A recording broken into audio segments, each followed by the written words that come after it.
It's Thursday, February 23rd, 2023. Kind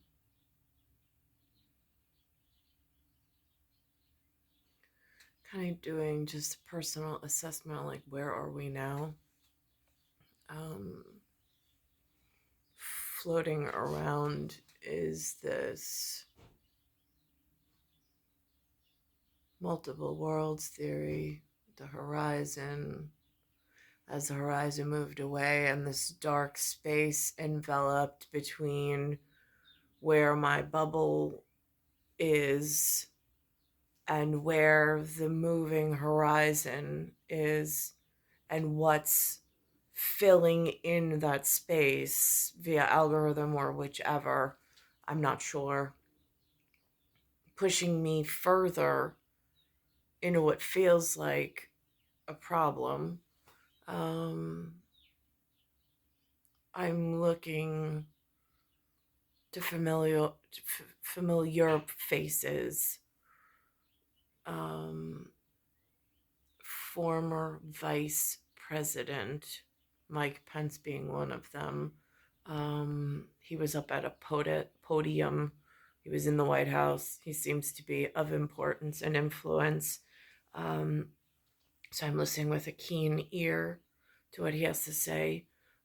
He speaks on this topic of something called entitlement. Um, I'm not real clear what he means by entitlement. Um, it might be like an inside the White House conversation. But the series of rooms I was held within in North America, in New York, during my life frame, in my time capsule, and my bubble, um, there was no talk of this word necessarily entitlement. Again, there was a family member assigned to me that, like, I mean, again, I don't know. This is this dangerous new world that I'm in, where if they, someone somehow blocked my ability during the time where family is most important. I mean, again, I was in a protected, like, enclave in a glen. Everything I saw that was spoken to me, everything was so carefully placed in my path that there could only be one outcome. And then when that assigned family member, when our capitulation was disrupted in some way, I mean, it changed the course of my life for certain, and in a really dangerous manner. Um, but again, there's this Rh negative component of the blood, which is so important, and so many things they needed to know, which they didn't speak about in school. I mean, they know like every word spoken in that school. You're going to see the. So there was so much that was not spoken. Um, and then that meeting in the kitchen with that man Len who came to see Lynn and Lou. I don't know what that was about. Who gave me that book of Joshua. Because again, remembering exactly what was said, I wasn't prepared for the meeting. I didn't know who he was. I didn't know what was going on within the great beyond, decisions that were made. Again, I don't know. Um, and what I was to do. I mean, in reality, this morning, they're showing of these dating sites. Yesterday, they spoke of some woman I had never heard of, um, called Lady Anne Glenconnor. They showed this wonderful piece about her and her bubble that she was in. in her like encapsulate of time frame in multiple worlds at her time frame. Um, I didn't know, like, I've heard this word, lady in waiting, did not know what it meant, wouldn't even know where, like, it's not something that is at the forefront. If somebody brings it up, it's kind of like, oh yeah, what is that in relation to? Like, who does that? I really, I don't know the clear definition on it. So they made a visual, clear definition of it yesterday, um, which I thought fascinating. Um, I thought her very brave. I mean, she came out, she spoke of her marriage. Um, Again, I had whatever I had with whatever went on. Um, and so, um, and then today they put on some CEO from Bumble, and I'm thinking to myself, but if they've somehow blacklisted you, which I don't even really know what that means, or if they've somehow withheld service, care, and what you were built for or geared towards, um, and they stop. I mean, like you can't even in um, Lady Anne Glenconnor's case. She said she took a lover, and I mean, like, it's not even like, how do you even pursue that when you go on these websites and there's no connection? Like, there's just nothing you would ever be attracted to, and pages and pages and pages of nothing you would ever even consider. I mean, my profile picture is there. It should automatically go to the level of where what's supposed to be available. I mean, like, so I mean, the um this whatever solution they think that they made, it's not working for certain. um it's it is human cruelty, quite frankly, to keep to force a woman into a relationship with bad blood that puts your life in danger, then to remove all intelligent communication, and then to make me beg and like not even be able to survive, and then to take the children away. I mean, it's just one really bad scenario here after another. So anyhow, so I'm listening to um, Mike Pence as like an American dad of sorts, to hear what he's talking about on this Squawk Box. When I worked at Merrill Lynch, they only paid me, I think, 23,000 to start, or 25,000 to start. $25,000 a year, annually, not even a month, annually. And that was after my first son was born. And Jason had no work. So Jason brought nothing to my father or to my relationship whatsoever. He was not like some wealthy whatever. He did not have some great principal education. There was absolutely nothing. And this is part, and he came way of crazy donkey, just to be incredibly clear. Um, So it left me in this really horrible position. And now I'm still struggling with it, trying to figure out how to get myself out of this. I mean, there's nowhere to go to meet eligible men that are of the correct whatever. And then I have this, I can't even take care of myself monetarily. And there's no way out of the city. Like, there, how do you get out of here? How do you get to clean energy, clean air, clean water, clean anything? So I'm listening to Mike Pence, who was on yesterday on this thing called Squawkbox. They mentioned he's not wearing a blazer. I thought that was an interesting notice and mention. I know that in certain circles it means something. I'm just not entrenched in that conversation. I don't have anybody to base that level of reality off of. It's E38.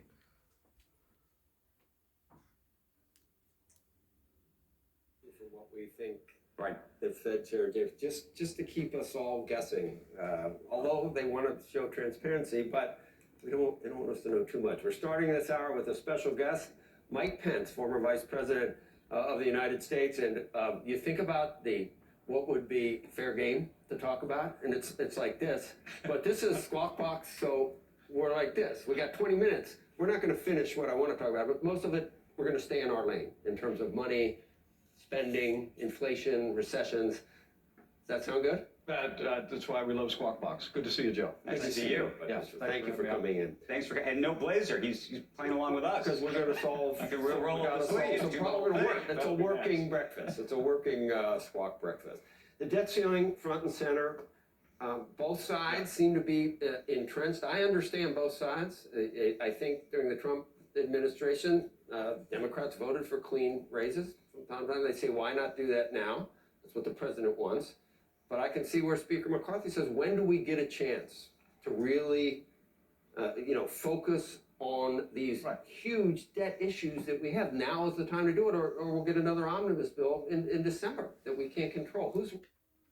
Now, if they were planning on the family member being of some level that I don't even know but was assigned to me, if he grew up in a household and in a whatever education, and he knows what an omnibus, I mean, like inside an intelligent community, that would, I mean, like the level of education that I got would have been okay. But the fact that that was removed from my, just damaged my entire life to such a vile existence. I don't know what omnibus means. How do I protect myself? I don't have money to invest for, like, you're supposed to spend some, I get the budgetary, I've heard them, but at $25,000 a year, because that's what they said I was worth as an administrative assistant, first job out, that right there should have been huge red flares as to I'm in serious trouble. Besides the fact of the marriage certificate of this whatever, I mean, me and the baby are in horrible, trajectory. And I don't know how to recover from this. So now I go, and there was something my senior year of signing something, which I don't even know what it was. If I did, if I didn't, I don't remember. And her saying that I had to sign something, otherwise I would never have access to intelligence. Well, I still am not being fed anything intelligent. Not directly, not in clear communication with anything intelligent. Who's right, and how does it get reconciled? Well, I mean, the Constitution requires that we maintain the full faith and credit of the United States, and the Congress is going to figure that out. But I commend Speaker McCarthy for saying that we ought to make a down payment on fiscal discipline in a very real sense. Look, the issue is spending. As I travel all across this country, families are hurting. I mean, inflation ignited to a 40-year high after the Democrat Congress 2 years ago spent $1.9 trillion in unnecessary COVID spending, another trillion nearly at the end of that Democrat majority. And now what worries me is that there's some part of this capitalistic market that requires or needs to feed their machine in making sure spending happens. I don't have the input to then spend to keep up with that cycle. So now I'm at a detriment, which then what does that mean? That I'm now an expendable? I can't be. I'm Rh negative, and I was a childbearing genetic type that was most desirable to a rare whatever. So I just am really unclear how any of this took hold or took force and why it's so hard to correct. Majority. So I'm glad to see the Republican majority saying we need to use this debt ceiling to start us back in the direction of fiscal discipline. But look, we all know where the real issue is in terms of long-term debt for the United States. And that is that, well, I respect the Speaker's commitment to take Social Security and Medicare off the table for the debt ceiling negotiations. We've got to put them on the table in the long term. And right now, President Biden's policy is insolvency. I mean, we're looking at a debt crisis in this country over the next 25 years that is driven by entitlements, and nobody in Washington, D.C. wants to talk about it. I've been going around the country. I'm going to continue to try and do my part. Are you talking about entitlements? What would you do about entitlements?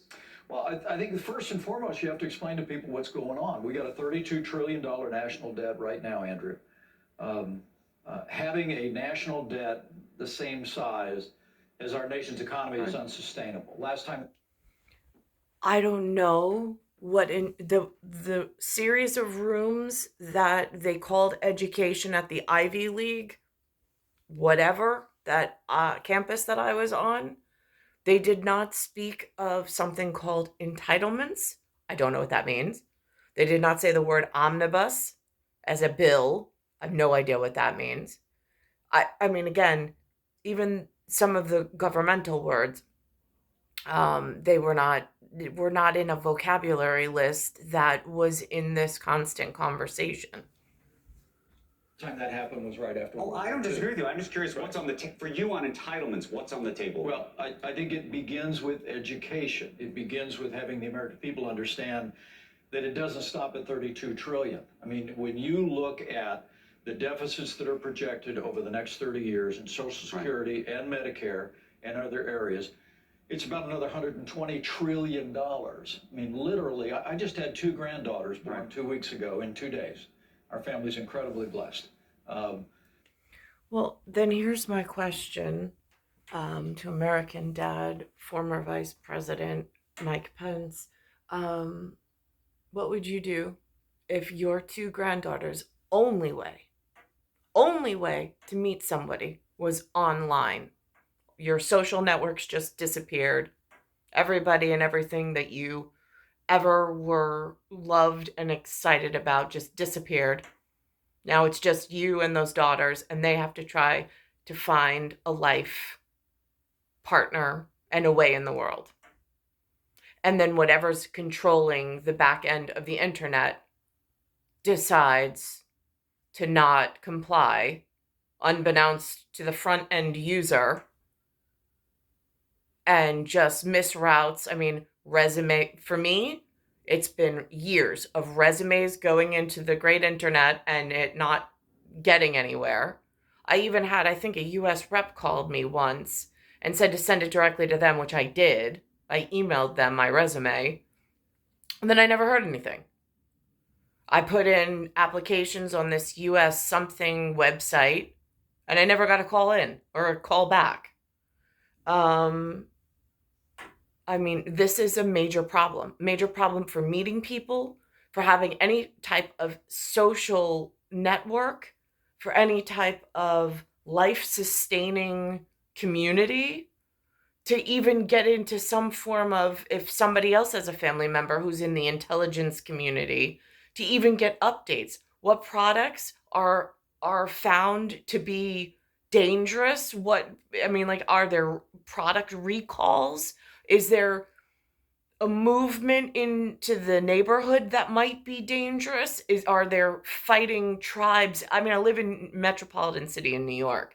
Are there other tribes that moved from foreign region into the United States, and they might be at war trying to poison one another, and I just happen to be within this same geographical area that I might be put in harm's way accidentally.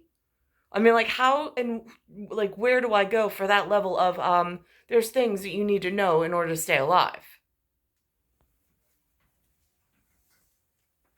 Looking down at those little girls, I think of their 30th year. We could have $150 trillion in debt in this country. And if we wait to deal with it, for the next 50 years, we're Would only you faced would with you bad ease to choices. Social Security? Would you? I mean, I think that when you get down to the brass tacks, that's the complicated part. That's what I said. What is on the table? You're going to have to do something. But Jim Bullard just called it the third rail. How long has it been the third rail of American politics? It's always been the third rail. You have never seen two parties run for it more quickly than we just saw again. All President Biden has to say is they're going to do something with Social Security and Medicare, and then all of a sudden the Republicans get scared. Oh, no, we never would. So that's not helping anyone, and we're never going to address it. Well, that's right. There's an election every 2 years. What you need is presidential leadership. There's an election of what every 2 years? I thought the elections were every 4 years. So this gets confusing in the things that they didn't even, the information they didn't even make available to me growing up, and then withheld my family member from me for I don't know what reason, which through my entire adolescence and adulthood, my prepubescence off, and has led here where I'm still not able to get to any level that even like looks like a normal reality.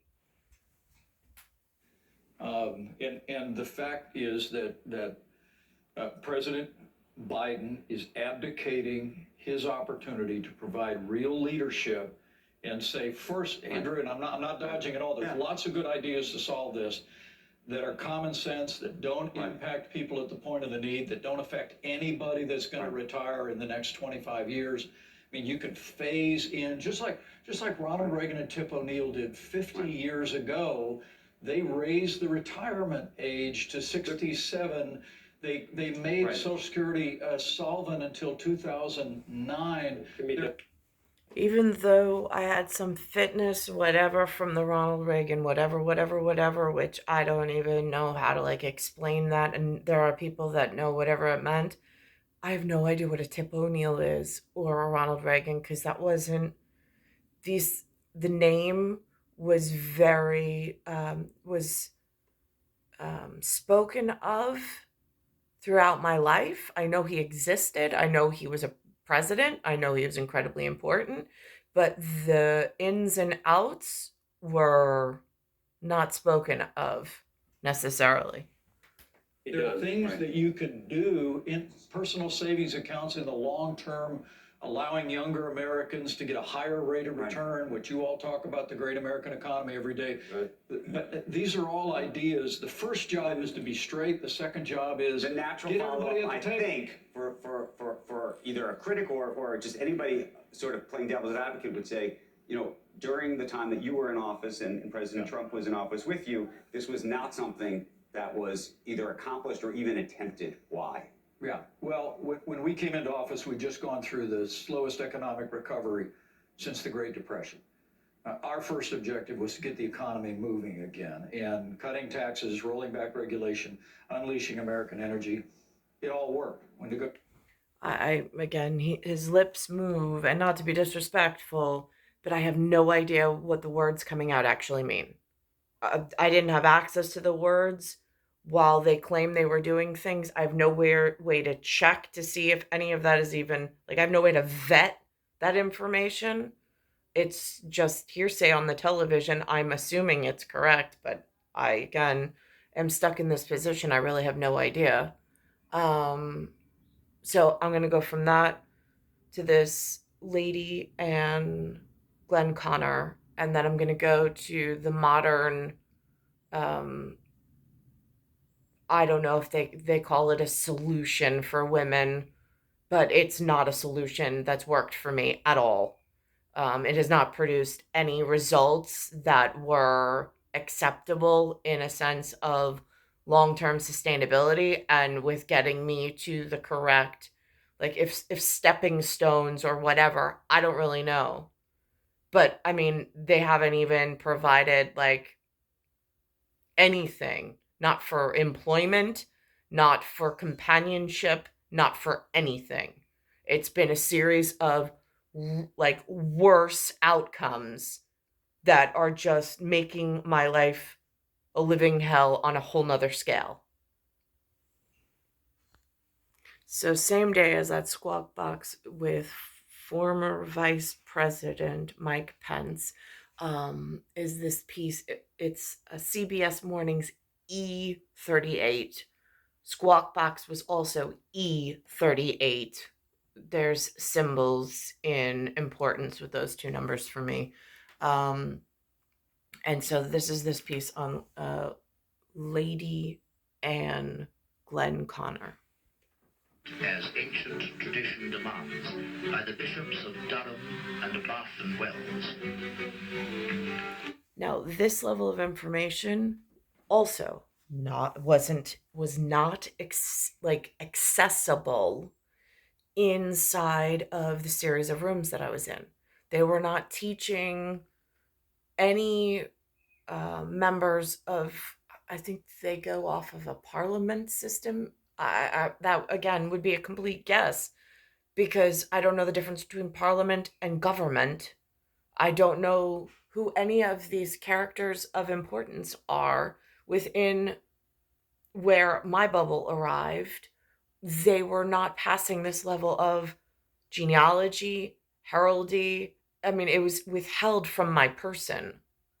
And like my mom's,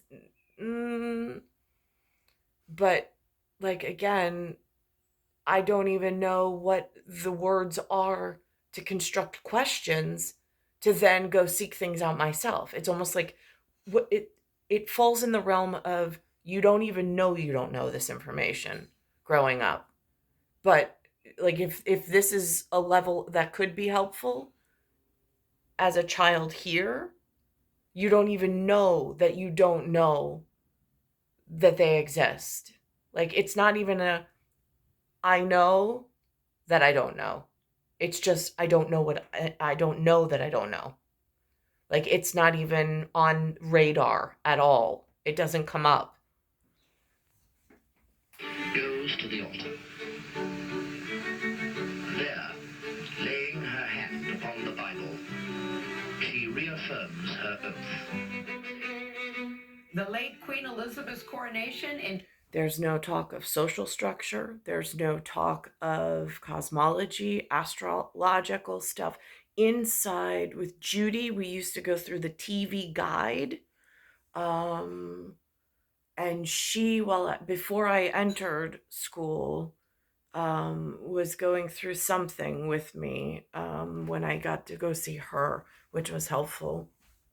But again, she had only graduated high school herself. And while she was somehow able to find out certain things to introduce me to them, the memory of those, it's not like a clear television show. It's very hard to access those levels of memory. in 1953 was watched by millions around the world, but our next guest witnessed it firsthand. She was there. Lady Anne Glenconnor was personally chosen as one of the 6 maids of honor at the Queen's coronation. She later served as a lady-in-waiting to Princess Margaret. That's the Queen's sister, of course. Lady Anne Glenconnor writes about her life in her second memoir. It's called Whatever Next. Now, I love that title. Now in her 9th decade, she calls her life both extraordinary and unexpected. Lady Anne joins us first on CBS Mornings, and we welcome you, Lady Anne. It's good to have you here. Yeah. What a life you have indeed. You're the mother of 5 children. You said motherhood was part of the hardest, but one of the most rewarding. 2 of your children have passed away at one point. One of your sons was in a motorcycle accident and was in a coma, but Christopher, we're glad to say, is fine. But I'm fascinated by how you talk about your marriage. You were married for over 54 years to a man who was verbally and physically abusive to you. At one point, you lost hearing. You still lost hearing because of when he beat you one day. And 10 years into your marriage, and I like this, you said you took a lover. You took a lover, and that made your marriage much better. But what I'm fascinated about is that as tumultuous as the marriage was, you said that you don't have regrets, but you don't think that young women should follow in those footsteps. Can you talk about that for a second? Yes, I mean, it was quite difficult. I didn't start writing until I was 87. Yes. So the first book was perhaps a bit jokey. You know, I didn't quite know how much to put in it. And then I've talked to children, and I thought, well, I'm 90 now. I'm just going to write what I want. Yes. And so I wrote this book. I mean, the thing about Colin was that he was charismatic, he was charming, he was dazzling, really, and he was dangerous. That was very hard, but I was brought up, I'm quite old, and the way I was brought up was we didn't give in. I did at one point go back to my mother very soon after my marriage and said, I don't know if I could cope. And she just said, Anne, you married him, you go straight back. Yeah, but when you talked to Colin's mother, what did Colin's mother Well, think? when I tried Colin's mother, she said, darling, of course I know, I just a bit different. All you need is a cup of cocoa. Give him a cup of cocoa every night. Just give him a cup of cocoa. I know, I mean, but she was in complete denial, and I realised there's no point in... But you have a different message for women today, and I think people should read. That's just one part of the book. But the other part is about your life with the royal family. And you were there for the Queen's coronation, and we're about to have another coronation coming up. Yeah, well, of course, Queen's coronation is the most wonderful day of my life. People often say, oh, was your marriage the most fun? I say, well, actually it wasn't. It was a coronation. That was the most wonderful day. And I was so lucky to be chosen. There were only 6 of us. And we had to be daughters of earls, marquises, or dukes. And of course, why it was so fantastic. That's another thing. This word, Earl, Marxist, I think she said Marxist, or Duke. I don't mean any disrespect. Just in the series of rooms, it has never been explained what that even means, what it looks like. I wouldn't know where to access the correct information. On top of all of these ever-growing concerns with the way that people are, even like myself, like how I'm even supposed to find safe contacts or safe community.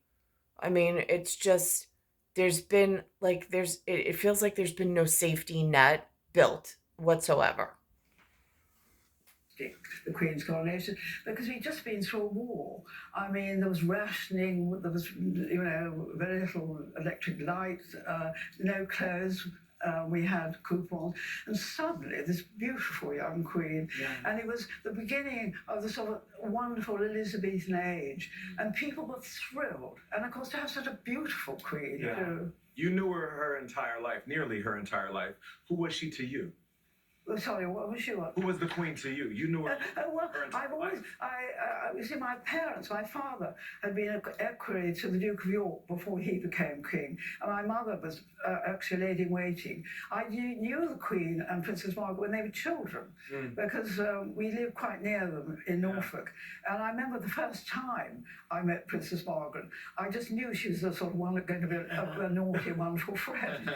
And we were. And the Queen was always much more serious. But she was always looking after Princess Margaret. She always had an eye out. And again, that goes back to, I'm in a place called New York. And in this area, there was no, or at least in the experience that I was put through, there was no effort, it feels like, made. I don't know why. I mean, this seems to be like, if you're in trouble, what's the level that you would reach out to or communicate with? At this point, I mean, I feel absolutely silly and ridiculous. I wouldn't even know where to begin. I mean, I know it's incredibly important in like a human construct way. And there's legalities involved. I'm just not sure what and at what level. But there's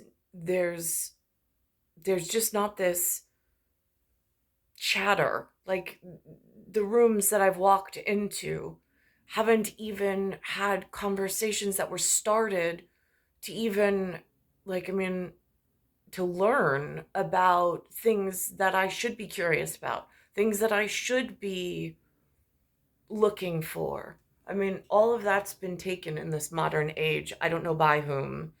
Um, and again, one of my grandmothers comes from that area across the sea. So it's even more confusing to me. I don't have any history. There's just pictures, one picture of each grandmother, and that's really it. One of my grandfathers, I don't even have a photo of. I have no idea what he looks like.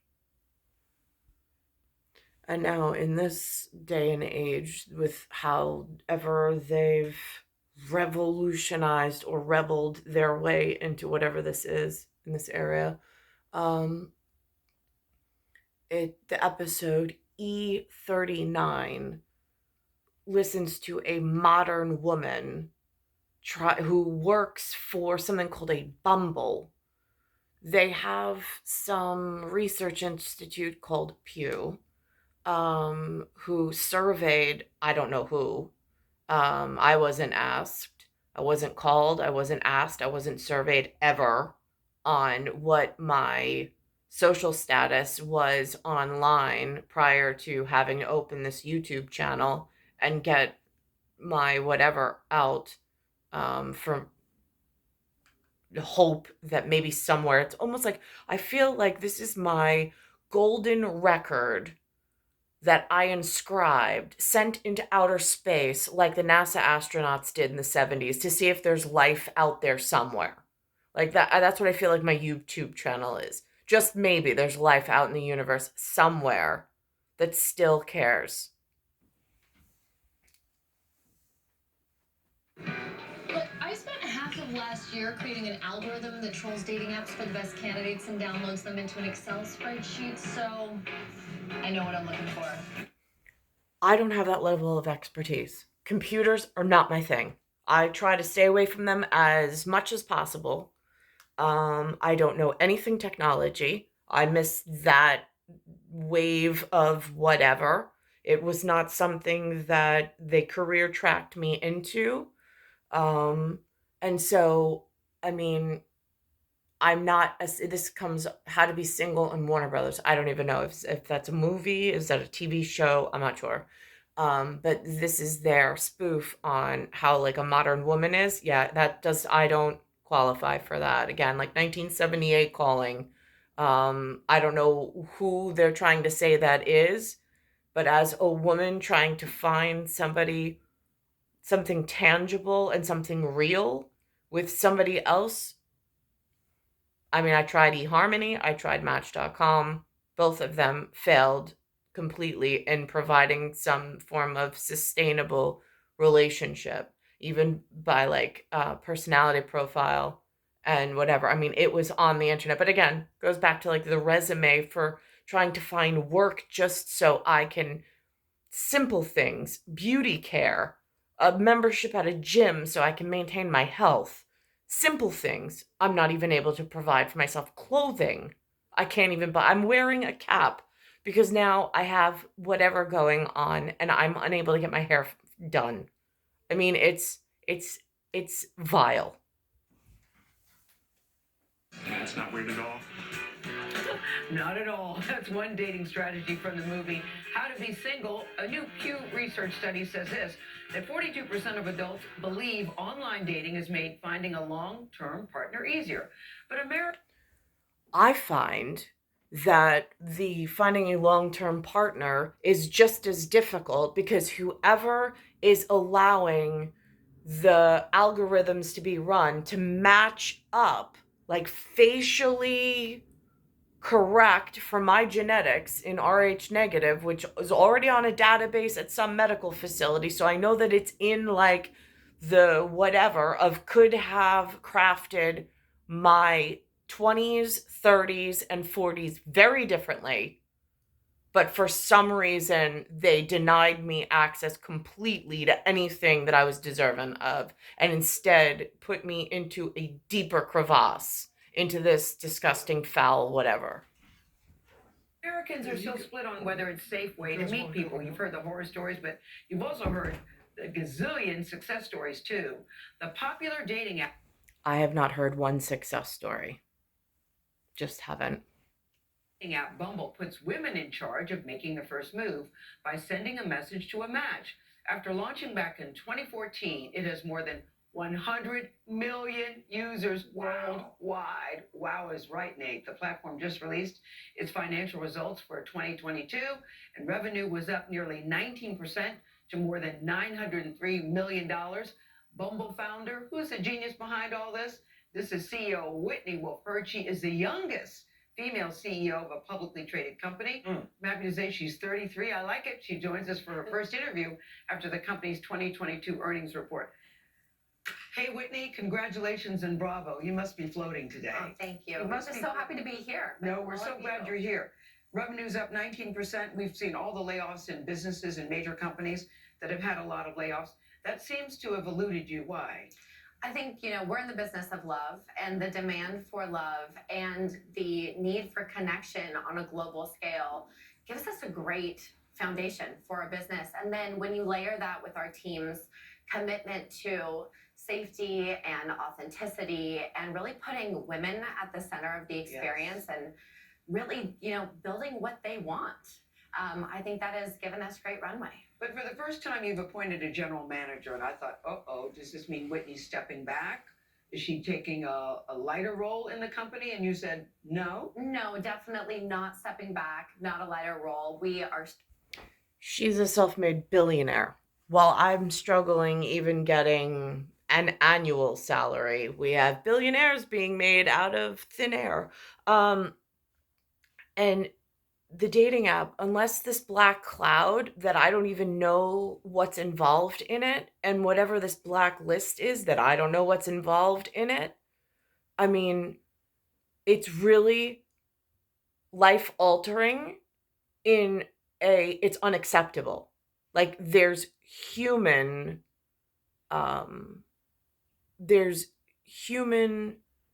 needs that are not even being met, and no way of making that come alive, sustainably, on one's own. It is so frustrating. It's star 1978, star 8378, Nicole Cattaruzza. It's Earth, solar system, Milky Way, universe, galaxies, broken. And I don't want to hear about starving children elsewhere, because on this exact same episode, which is CBS Morning's E39, there's some person that's on there who only designs outfits for people who are +2 sizes, whatever, and makes them feel like goddesses. So again, I don't want to hear about starving children elsewhere, and that it sounds like it's whining and complaining. It's not happening, because there's an alternate to that that's going on right now as well, in bursting other people's bubbles. So there's a real lifelong trend that seems to be getting worse, and I don't know how to circumvent it or get out of it on my own, but it seems to be a problem with a carry forward in what is, I'm afraid to even ask what this might do for my children of the future.